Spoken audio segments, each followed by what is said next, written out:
almost everything you want out of your sporty driving Acura is there. It's just not quick. And I think a lot of folks are really gonna like this. I think they just need to give it a chance.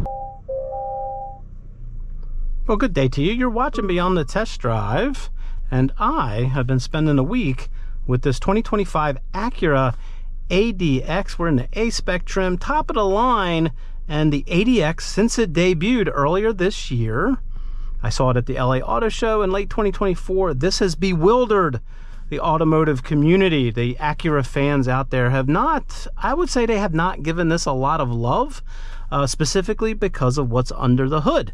And we're going to get into that. And I wanted to give this ADX a fair shake. And I think the issue is you are shopping for a compact or subcompact crossover and you want a Honda. You're a Honda fan, you love Hondas. You go into the Honda dealer and they say, well, here's an HR-V fully tricked out for $30,000. And you go, that is underpowered. You have Honda CR-V money. You can get a tricked out CR-V for in the 40s, low 40s, high 30s.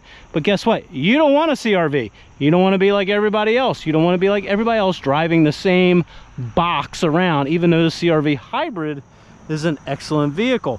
You're ready for something more special. You go over to Acura. You want an RDX. You do not have RDX money. You have CR-V money. So Acura says, okay, I'm going to offer up this subcompact, this ADX, and they have positioned this right in the market to fill that gap. And then you go, well, man, it doesn't have enough ponies under the hood for an Acura. And I would generally agree, but man, this top of the line one here, I think this one's coming in right around $44,000. It has a ton of equipment on it, a ton of nice features. Again, I'm just taking a fresh perspective on how this has filled the gap. And this one has all the bells and whistles with the black accents around it. So again, looks very nice with the black wheels. If you look in the back here, Acura has pretty much given this okay cargo space. What they've done though is they've given the backroom passengers the space. This has been shortened up a little bit, but this back seat is wonderful as far as legroom space.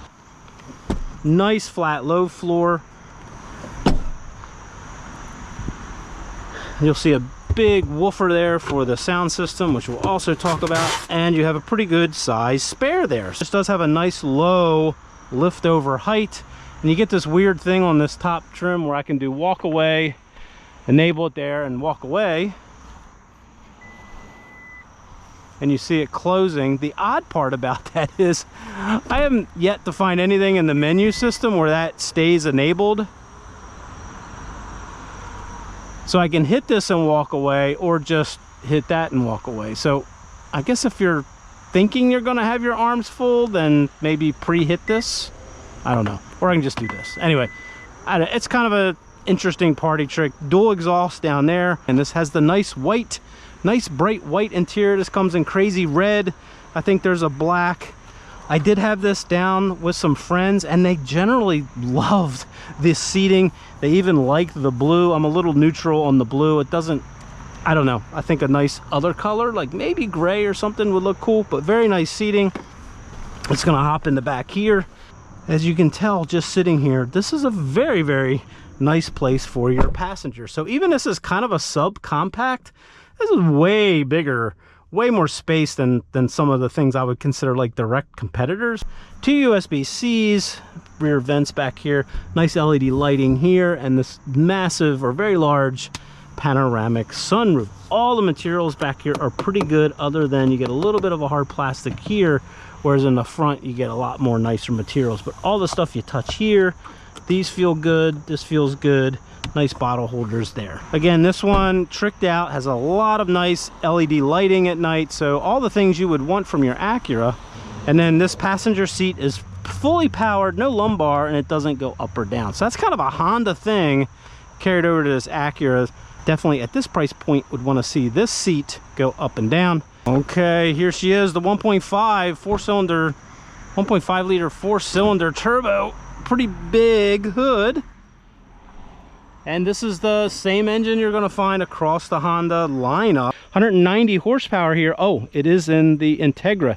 And I should point out, back when that gap filler, folks go in with Integra money, but they do not want the Integra. They want to sit up a little higher. Again, Acura has provided this. But this is detuned from the Integra 1.5, which is a little odd to me. 170 some pound-feet of torque. You can see a very large engine compartment. Lots of space in here. Now this is paired. This is paired to, another controversial thing is the CVT.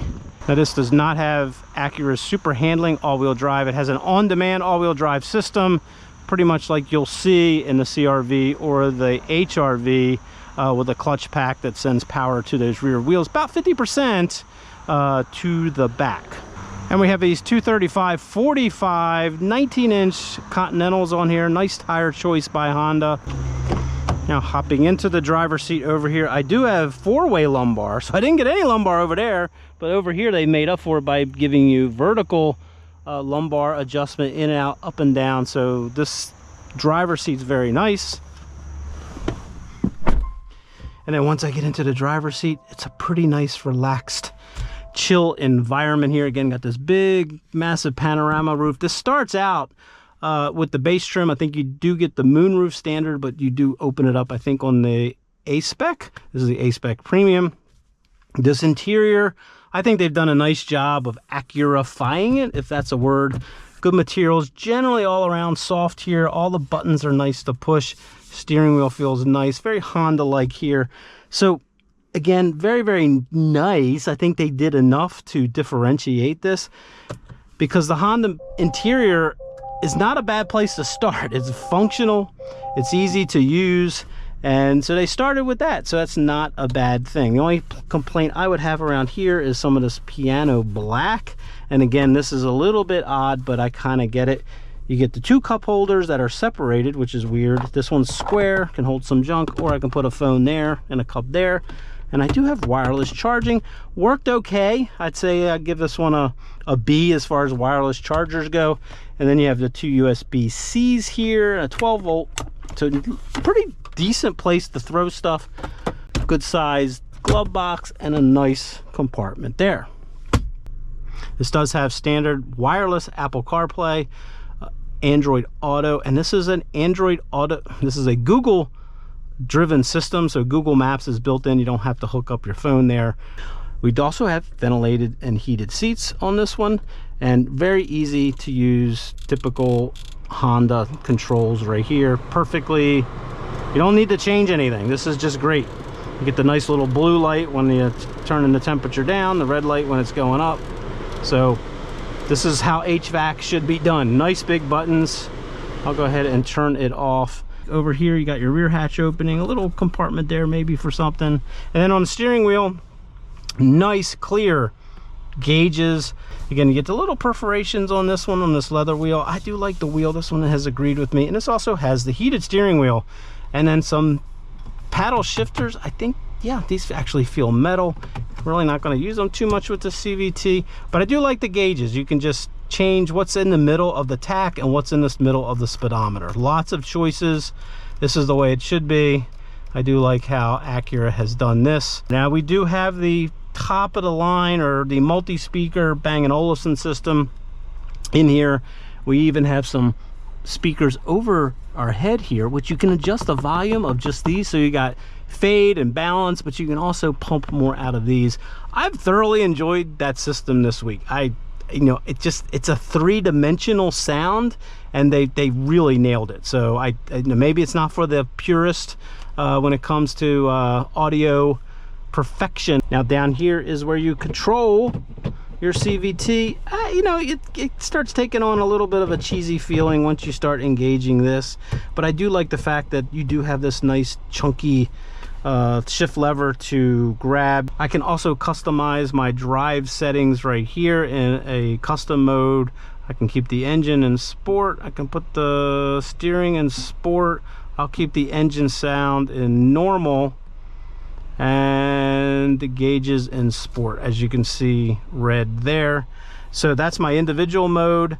I also have a normal comfort, and a snow mode, which is also very nice for the all-wheel drive system. If I put it in sport, it's going to pump in some very fake sounding engine noises. That's why I like the individual mode, where I can keep the engine and drivetrain in sport, steering in sport, but turn off that engine noise. All right, let's go for a drive. Now before, or as we get out, oh, we do have I forgot to mention, we also have a very nice 3D surround, not 3D, we also have a very nice surround view camera that's easy to access right here on the stalk. So nice little touch there. As we head out here, I do want to give a big hearty thank you for pressing play today. We really do appreciate it. Definitely check out our entire channel here at Beyond the Test Drive. If you like what you see, consider subscribing. We would love to have you along for the drive. Okay, I am in sport mode.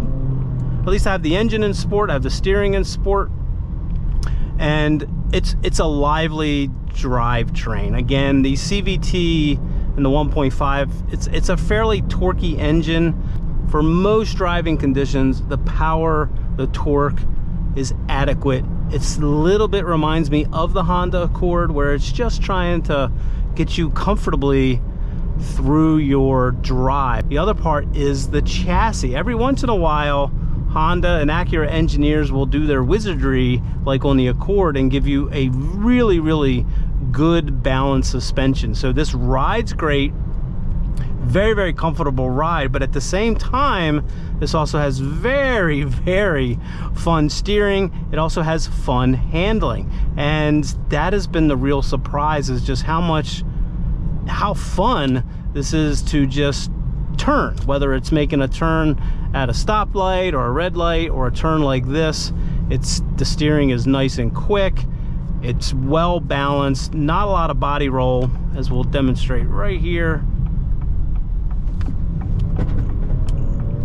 Very quick steering, nice turn in, and now that I'm getting on it a little bit, you're starting to hear the 1.5 and the CVT do its 1.5 CVT thing. Now if I turn it over to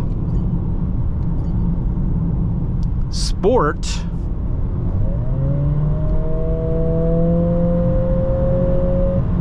that's where you're getting that pumped in engine noise, which sounds like a electric shaver. It's got an electric shaver sort of noise to it. It's not unpleasant, it's just kind of artificial sounding.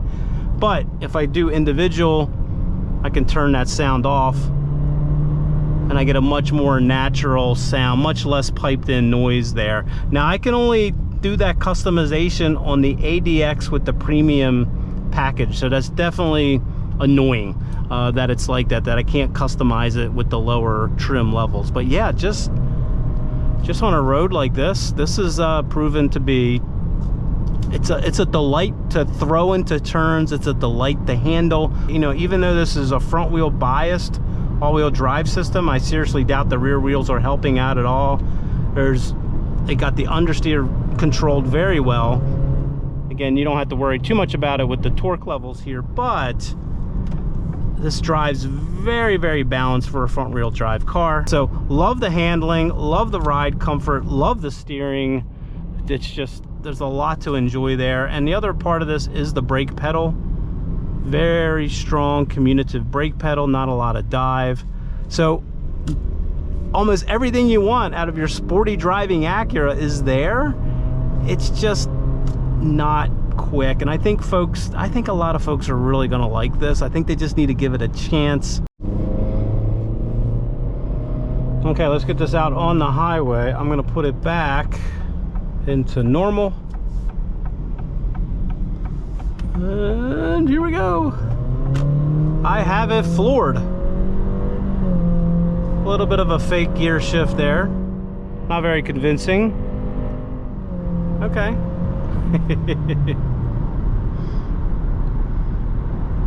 It'll get you up to speed just fine. Lots of traffic out here today. It's very late in the evening. It's not the normal time we shoot videos. I like to get out in the morning. All right. Okay, here we go. Gonna sit here, gonna go ahead and enable the cruise. Well, just disabled. Now it's enabled. I can set it to 74. I can hit this. Now I'm tracking down the center with my cruise controlled enabled. Little ping-ponging. Did demo this in traffic, worked pretty good. Stop and go, no complaints there, but pretty basic cruise control. So out here on the highway, it's not as quiet as I would like a car like this to be. Honda, Acura, you know, I hate to say Honda, but they're notorious for louder noise than maybe some of the competition. I did measure between 69, around 69 dB, sometimes 70, depending on what the engine was doing. The other thing is, you know, so that's a little loud for me, and I could tell, you can kind of tell. So not exactly a premium feeling or premium levels of sound in here. Wind noise, very well controlled. It's mainly road noise. The engine does penetrate a little bit, but just cruising here at like 70, this will actually turn a little over 2,000 RPMs, which is kind of surprising for Honda, that they didn't gear this a little bit higher to get those RPMs down. So a little surprised by that. But the one thing is the seats are all day comfortable. So I love the seats, super comfortable. Again, any spot, back seat, front seat. So all day comfortable, meaning you could just drive this till the tank goes dry. If you're out on the highway, you're not going to squirm. Great lumbar here. Yeah, and then once you start cranking that B&O sound system, I think it sounds great. So, but up and over hills, yes, this engine is going to have to work. Definitely takes away from some of the premium vibe that you get from some other aspects of the car. And then let's just talk fuel economy while we are there. I did get around 28 on our road trip, averaged a little over 40 miles per hour. This is rated for 30, I think, on the highway. 20, I don't know, I'll put the numbers up there. Right now it's saying, what is it saying? Hang on, let's just go back here, right here, over on the right side. Range and fuel, saying right now I got about 25 miles per gallon overall for the last few days, and I kind of believe that. So again, oh, this does take premium fuel, or premium fuel is recommended. So something else to keep in mind, because depending on where you live, that can be a cost difference between that and regular. All right, so let's do some deep thoughts here. So again, this car has not been well received because of the CVT, because of the 1.5. And again, yes, the question everybody has is, why not the hybrid system? Why not that wonderful CR-V hybrid system over in the Honda lineup? Why isn't that showing up here? And I don't know. I think that would have been a home run. The one thing to keep in mind is that the price of this would have gone up. So again, that's okay with me, because I would have decontented it a little bit to hit those price numbers that Acura was trying to hit. You know, I would just say that when it comes to an Acura, I would want it to be fun and sporty to drive as a priority, with some luxury and some nice features, but I wouldn't say the features are a priority over, you know, something fun and sporty to drive. So I don't know if it's a misstep. I know they do a whole lot of product planning. You know, it's not like they don't think about these things, but I do think people should give this a chance, especially if you love Hondas, but you do not have RDX money and you do not want a CR-V. And I think that's the key here, is just how happy your passengers are. I had passengers in this week, and everybody was happy, and they just really, they loved it. They really enjoyed it. So sometimes you got to put your, you know, put your sporting lead foot ambitions, put those aside, and think about the others in your life. Now, which trim level would I get? Again, I'll put all the trim levels up there. You got the base, the ADX, A-Spec, or the A-Spec package, and the A-Spec Premium. I would kind of stop at the A-Spec. You're going to get all the cool things, like the big, you're going to get the big panoramic roof up there. You're just not going to get that sound system. You're not going to get the ventilated seats, which are definitely two things I can live without. Even though I did enjoy it so much, I think I could get by without those to keep the price down. But Comment below. Do you own one of these? Are you thinking about it? What are you shopping this against? That's what I want to know, because I feel like this is rather unique in the marketplace, given the size of this and the price of this, and just how passenger friendly and comfortable this is compared to other things. Definitely chime in with your questions below. We'd love to hear from you. Definitely consider subscribing. Thanks for coming along. And as always, have a great day, morning or evening, wherever you may be.